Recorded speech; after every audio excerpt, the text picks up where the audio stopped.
আসসালামু আলাইকুম, সবাইকে বিজয় দিবসের শুভেচ্ছা। আমরা সকাল সকাল ঘুম থেকে উঠে কলেজে চলে গিয়েছি।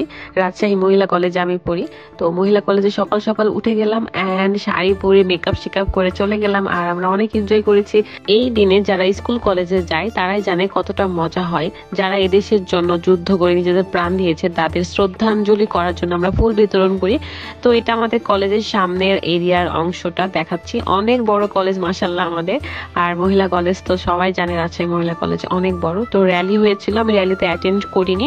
আর র্যালি হওয়ার পরে আমি কলেজের মধ্যে ঢুকেছি। প্রত্যেকটা ডিপার্টমেন্টের স্যার ম্যাডামরা উপস্থিত থাকে এবং শিক্ষার্থীরাও এসেছিল। এসে আমরা শ্রদ্ধাঞ্জলি করেছি ফুল দিয়ে।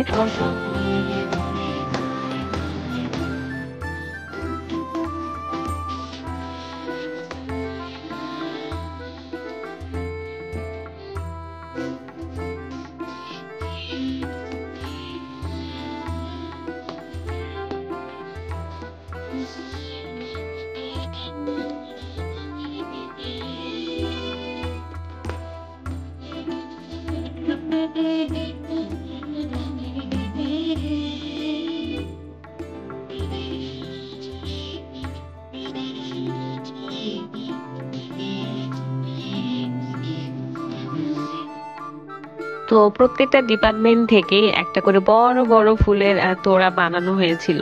আমি যেহেতু অর্থনীতি বিভাগে পড়ি তাই আমাদের এটা অর্থনীতি বিভাগ থেকে বানানো হয়েছিল। আর যার যার ডিপার্টমেন্ট সে এভাবে বানাইছে। আর এই যে আমার পাশে কিউট আপু দাঁড়িয়ে আছে আর সবাই মিলে পতাকা ওড়াচ্ছিল। পতাকা আসলে যখন ওড়ায় এত ভালো লাগছিল, কাছ থেকে দেখতে অনেক ভালো লাগছিল। আর এই তো আমাদের ইন্টারমিডিয়েট স্টুডেন্টরা।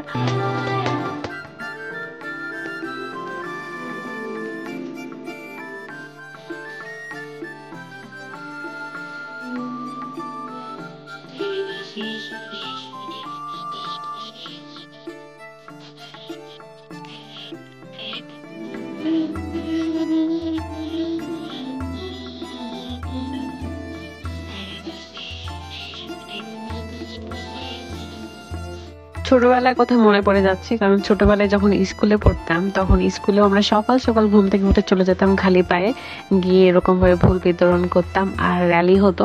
আর এই যে আমার বান্ধবী চলে আসছে, অনেক লেট করছে সে, এই জন্য তাকে পানিশমেন্ট করছিলাম। তারপরে আমাদের হল রুমে চলে যাই, কারণ একটা প্রোগ্রাম হচ্ছিল। আর প্রোগ্রামের মধ্যে দেখি এরকম ভাবে আলপনা দিয়ে দিচ্ছিল হাতে, আর আমি তো লোভ সামলাতে পারিনি। আমার খুব ভালো লাগে হাত আলপনা করতে। তো আর বিশেষ করে লাল রং দিয়ে যখন করছিলাম আমার আরো ভালো লাগছে। লাল রঙে রাগানো আমার হাত। আসলে আলতা আমার অনেক পছন্দ, কিন্তু কখনো আমার আলতাই দেওয়া হয়নি এই পর্যন্ত। আমি আলতা দিইনি হাতে পায়ে। তো আমার আলতা কিন্তু খুবই পছন্দ, আর এই জন্য আমি এই জিনিসটা আঁকিয়ে নিলাম হাতে। যাই হোক, এখন প্রোগ্রাম শুরু হয়ে গিয়েছে। আর যে আমার বান্ধবী পোজ দেয় ক্যামেরা দেখে। তো প্রোগ্রামের মধ্যে নাচ, প্রথমে গান ছিল, দেশাত্মবোধক গান ছিল কয়েকটা, তারপরে নাচ ছিল। নাচগুলাও দেশাত্মবোধক গানের মধ্যে। তো গানগুলা দিতে পারতেছি না কারণ কপিরাইট দিয়ে দিবে। আপনারা এই মোটামুটি আমার দেওয়া গানেই শুনে নিন। আর এই তো প্রোগ্রামে ভালোই লাগে। আমাদের স্কুলেও প্রোগ্রাম হতো, স্পেশাল করে আলাদাভাবে একটা প্রোগ্রাম হতো স্কুলের দিনগুলোতে। তো স্কুলের কথাগুলো মনে পড়ে যাচ্ছে। আপনারা কে কে কলেজে গিয়েছেন বা স্কুলে গিয়ে এভাবে প্রোগ্রামে অ্যাটেন্ড হয়েছেন আমাকে প্লিজ কমেন্ট করবেন। তো আমার খুব ভালো লাগে আপনাদের কমেন্টগুলো পড়তে। আপনারা হয়তো ভাবেন যে আমি কমেন্ট পড়ি না, না আমি সবার কমেন্টই পড়ি, ব্যাড কমেন্টও পড়ি, ভালো কমেন্টও পড়ি। আর এই তো আমার ছোট ছোট ভালোবাসার আপুরা আমার সাথে ছবি তুলছিল, আমার খুবই ভালো লাগছিল। এই ভালো লাগাগুলো না আমি আপনাদেরকে প্রকাশ্যে বোঝাতে পারবো না, এত বেশি ভালো লাগে আপনারা যখন আমাকে ভালোবাসা দেন, সাপোর্ট করেন, খুব ভালো লাগে। তারপরে ফাঁকা ছিল যেহেতু এই জায়গাতে, তাই আমি চলে গেলাম একা একা হাঁটিয়ে হাঁটিয়ে পা করে। দেন আমরা দুই একটা করে ফুল নিয়ে কানে নিচ্ছিলাম, সবাই করছিল তাই আমি করছিলাম। জানি এটা ঠিক নয়, বাট ভাল লাগতেছিল কানে ফুল দিয়ে, এই কারণে আমরা কানে ফুল দিয়ে ছবি তুলছিলাম, ভিডিও করেছি। যেহেতু বাবুকে নিয়ে যাইনি কলেজে, এই কারণে আমি বেশি দেরি করি নাই, বাসায় চলে গিয়েছি। এই তো আমি কলেজ থেকে বের হয়ে যাচ্ছি। আশা করি আপনাদের এই ভিডিওটা ভালো লেগেছে। ভালো লেগে থাকলে অবশ্যই ভিডিওটাতে লাইক, কমেন্ট এবং আমার চ্যানেলটিকে সাবস্ক্রাইব করে আমার পাশে থাকবেন। থ্যাংক ইউ, আল্লাহ হাফেজ।